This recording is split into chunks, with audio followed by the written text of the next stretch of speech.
सर्वेभ्यो नमो नमः। सुप्रभातम। आज मैं अलंकार पर जो चर्चाएं करने जा रहा हूँ वह संस्कृत के अलंकार के बारे में कुछ तथ्यों को प्रदर्शित कर रहा हूँ। अलंकार क्या है? तो अलंकरोतीति अलंकारः, अलंकरोतीति अलंकार अर्थात अलंकृत करने वाले तत्व को हम क्या कहते हैं? अलंकार कहते हैं। क्योंकि यदि अगर हिंदी के माध्यम से देखा जाए तो काव्य की शोभा बढ़ाने वाले तत्व या उपकरण को अलंकार कहते हैं शाब्दिक अर्थ में। तो संस्कृत में क्या कहते हैं? अलंकरोतीति अलंकारः अर्थात अलंकृत करने वाले तत्व को अलंकार कहते हैं। जिस प्रकार से आभूषण शरीर की शोभा में वृद्धि करते हैं, ठीक उसी प्रकार यह अलंकार काव्य क्षेत्र में काव्य की शोभा में वृद्धि करते हैं।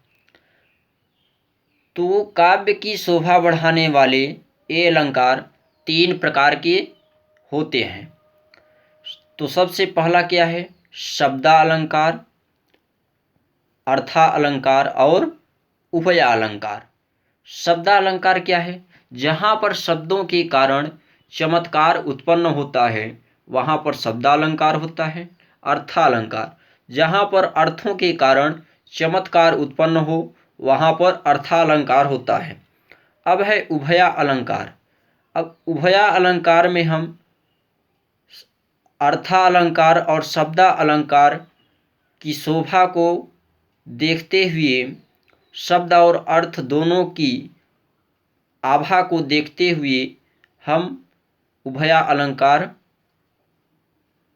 को प्रदर्शित करते हैं। अब सबसे पहला शब्दालंकार के अंतर्गत हमारा अनुप्रास अलंकार है।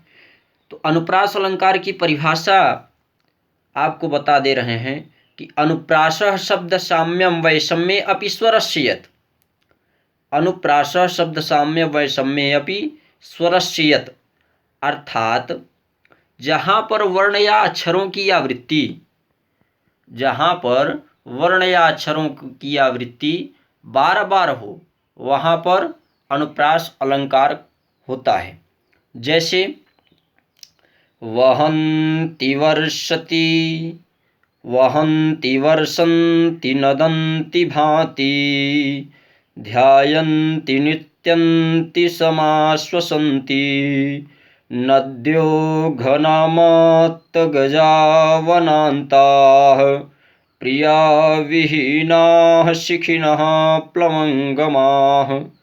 अब इसमें हम देखेंगे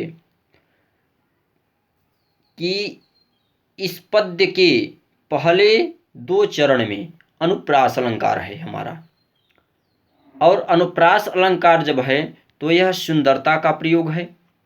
क्योंकि इसमें अंति जो हमारा शब्द है अ न त ई, तो यहाँ पर अ न त ई वर्ण की क्या हुई है? आवृत्ति हुई है। अर्थात अ न त ई यह जो हमारे वर्ण हैं यह बार बार प्रयुक्त हुए हैं, इसलिए यहाँ पर हमारा अनुप्रास अलंकार हो गया।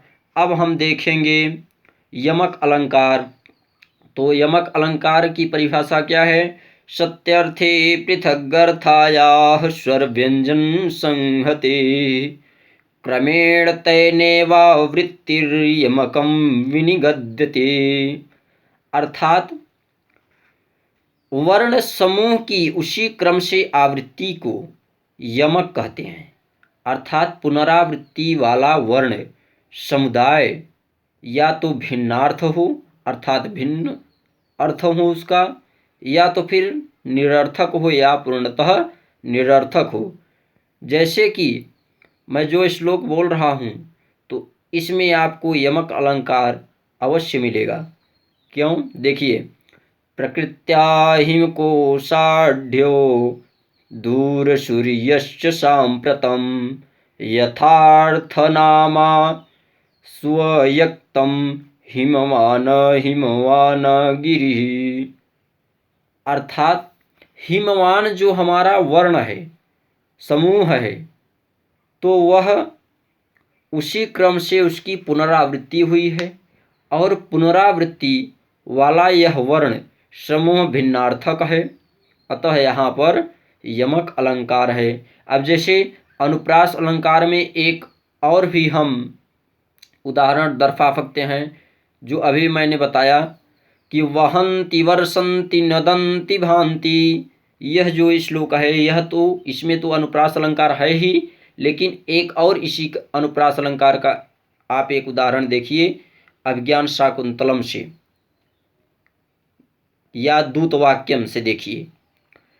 परिभ्रमल्लोहितचन्दनोचित पदातिरन्तर्गिरिरेणुरूषितः महारथः सत्यधनस्य मानसं दुनोति नो कञ्चिदयं वृकोदरः।